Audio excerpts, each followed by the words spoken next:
niggas hate. Cause the bread coming, yeah, but they be all up in your face. Still ain't said nothing yet.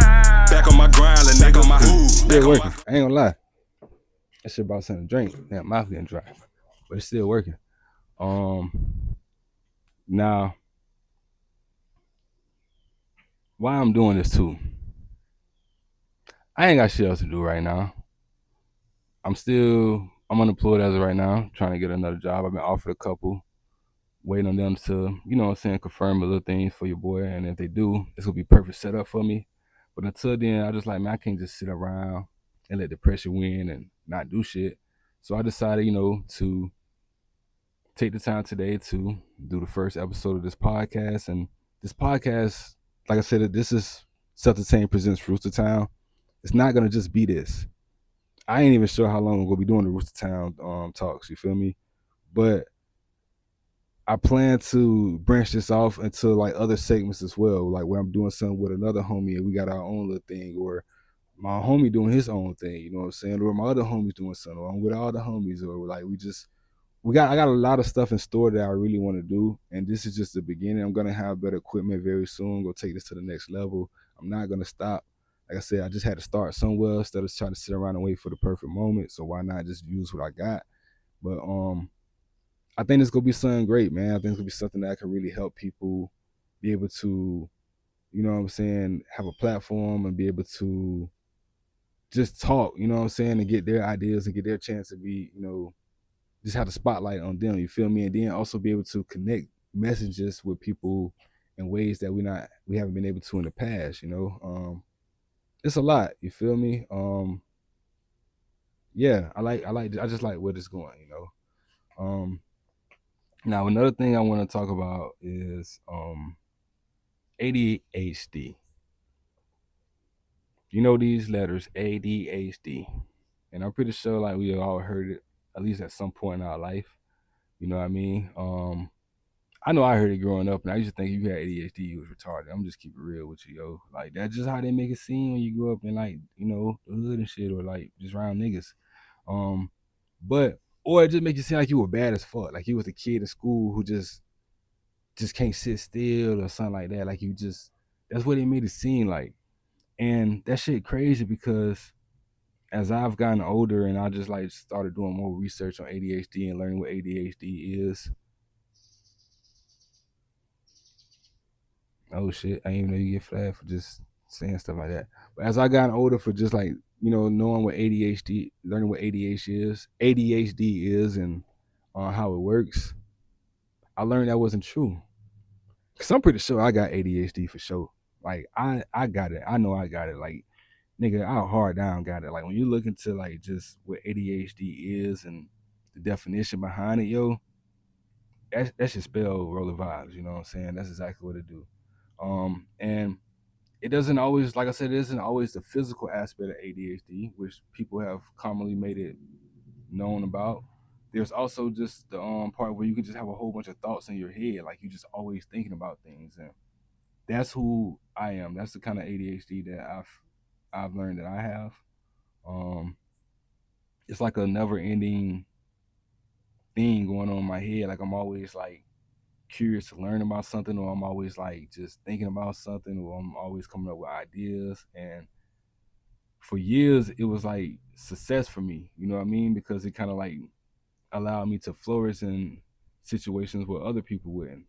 But then what about when the world, or like when life catches up to you and you reach a balance with those people who you was once flourishing above now have also equaled out with you? And how does that happen?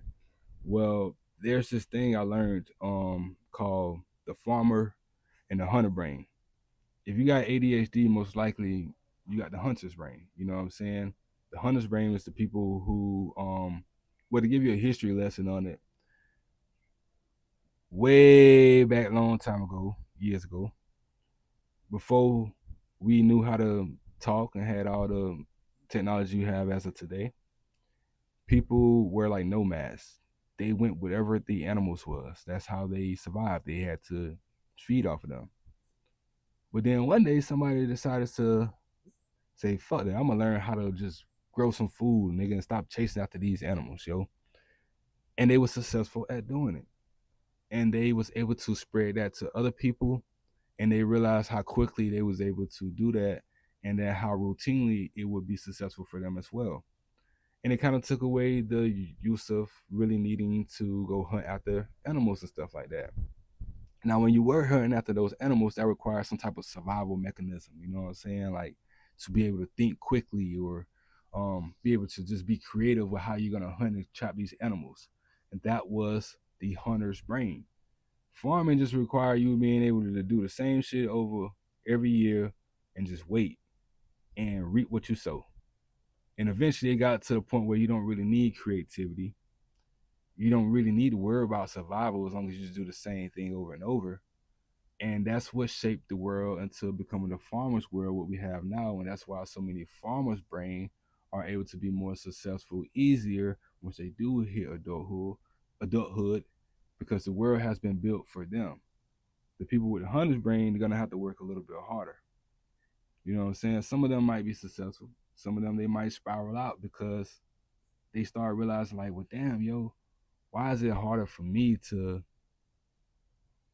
take this customer service job, or to take this um job at this factory, than it is for the person who was doing worse than me in school?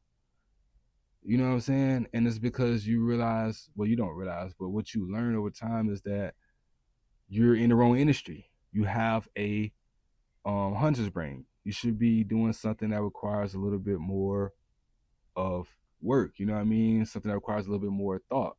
You should be a doctor, or you should be a graphic designer. You know what I'm saying? Something that requires you to be able to use your brain a little bit more is what a hunter's brain is really supposed to be doing.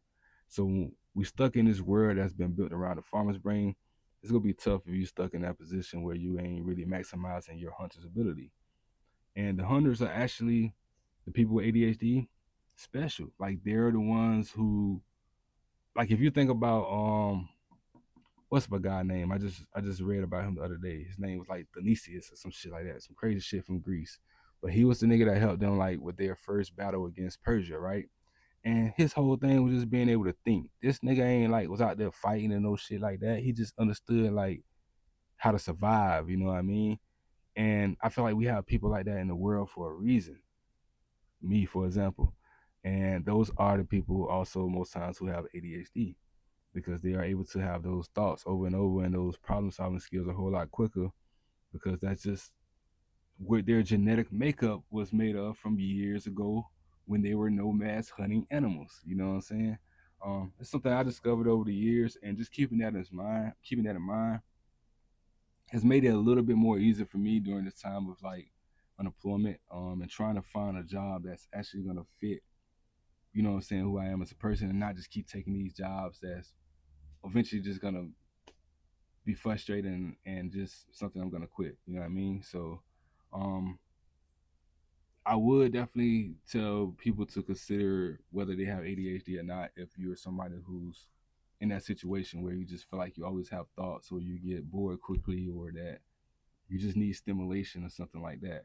Now, one of the things I did look up is that ADHD, which is known as attention deficit hyperactivity disorder, is a common brain-based condition. So they used to try to make it seem like, oh, it's a mental condition, or it's just something that can be fixed.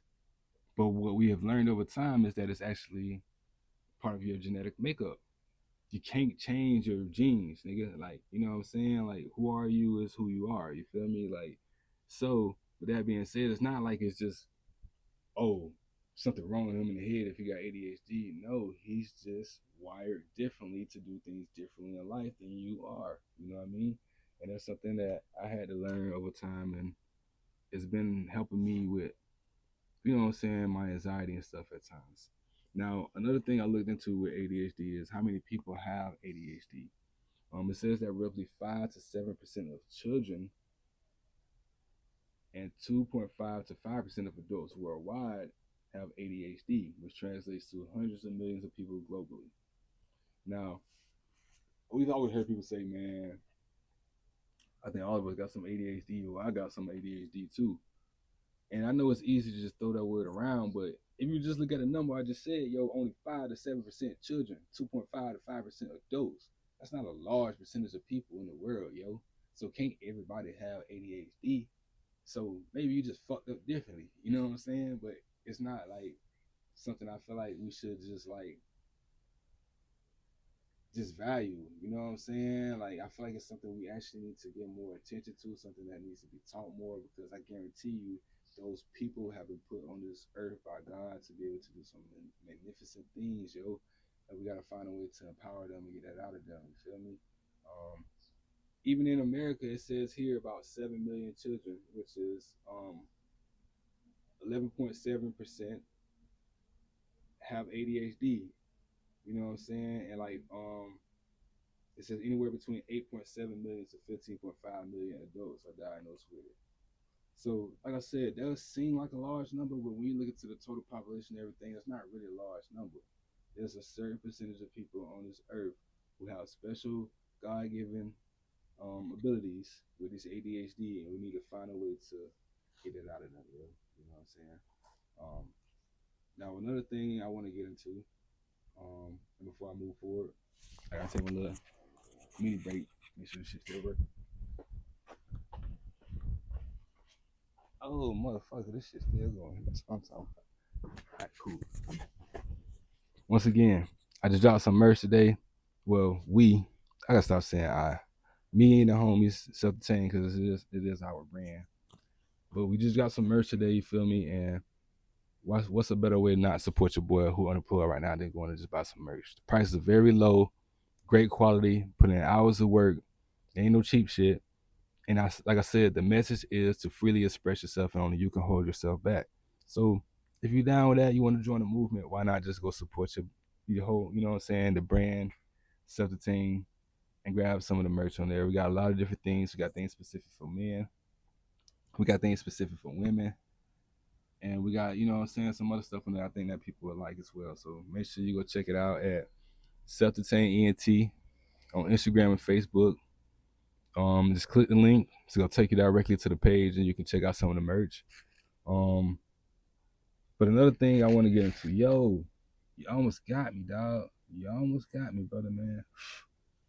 You almost got me. You didn't see that big ass mosquito, like just sitting on my arm? That nigga almost got me too, boy. That's the only thing about sitting on this side over here. You see all types of motherfucking bugs. Like at night, it be some big ass like huntsman spiders that just be sitting here. And it's like, why y'all don't go feed on these niggas and take care of the problem for me? But y'all just go chill right here every night. And then when I come here, you just give me like a little jump scare for a second. I don't know, bro. It's motherfucking Amazon forwards over this bitch. But yeah, I want to talk about how poverty drives codependency. That's something I also discovered, man.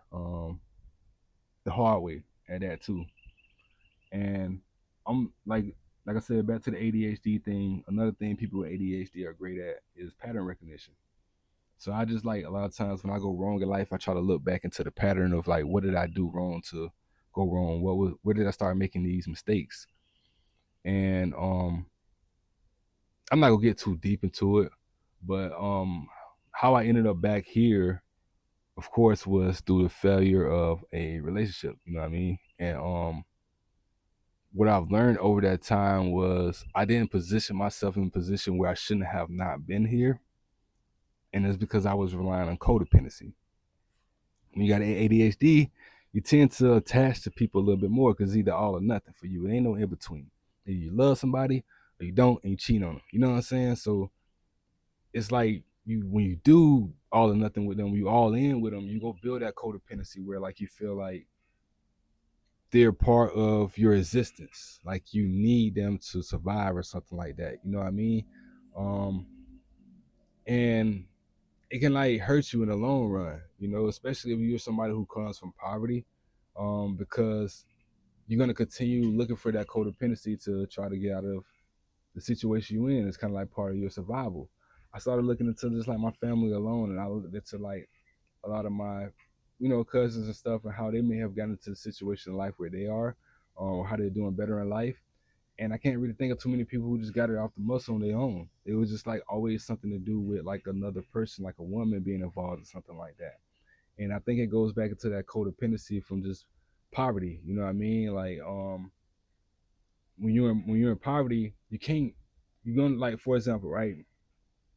A lot of times people here when they need a ride or they need to go to Tallahassee, whether it's get groceries, get to a job interview, whatever, they might post it on like Facebook, you know what I'm saying? Who going to Tallahassee? Let me get a ride. That's that codependency, you know what I mean? It's like you need to rely on somebody else to help you get to where you get to. Now, when you ask them for a ride, that same person might now feel like in the future, like, oh, well, when I'm down, I can ask them for a ride. You know what I'm saying?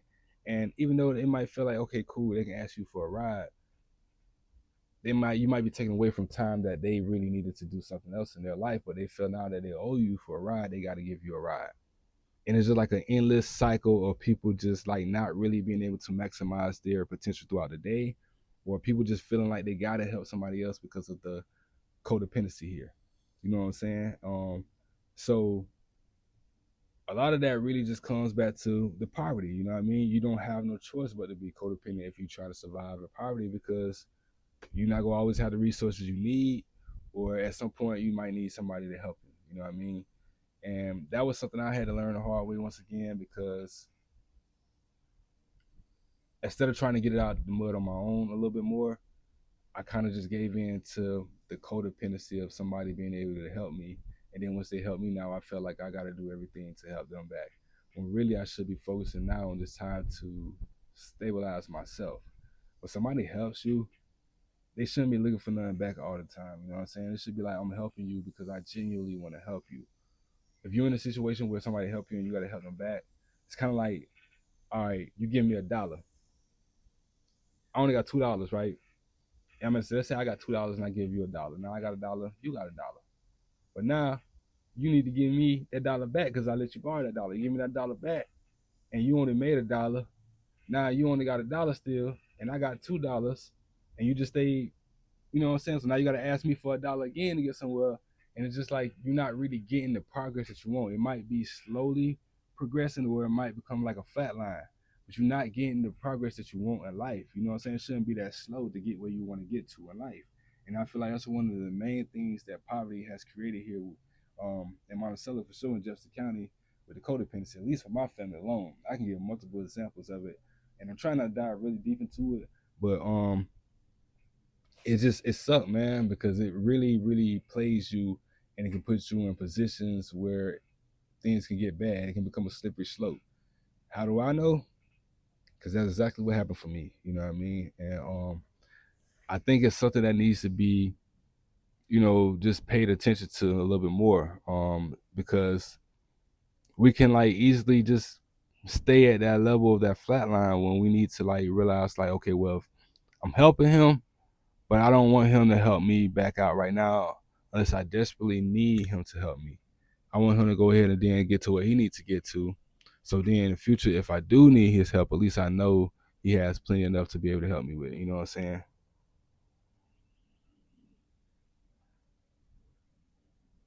And I guess I've been on live too long. So my live go in a little bit. But yeah, that's one of the main things I wanted to get into with poverty and how it drives codependency. And I was trying to keep this podcast short, to keep it real with you. I don't want it to be too long when it's just me speaking by myself, because I don't want to go on a tangent with a lot of things. I want to kind of stay specific to the message that I'm discussing at the time. And I want to say some things when I do have guests as well, to be able to converse about some of these topics as well. But yeah, let me take a break to check out this thing.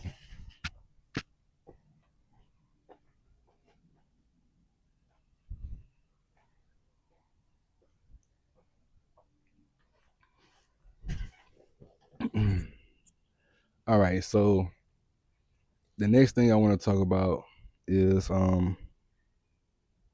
how traumatic going to church can really be for a person. And I thought about this one day when I was, chiefing, of course, like a lot of my thoughts. And I used to think about, like, man, growing up in like a Baptist family, like a very religious family and stuff like that, always having to go to church. as a kid,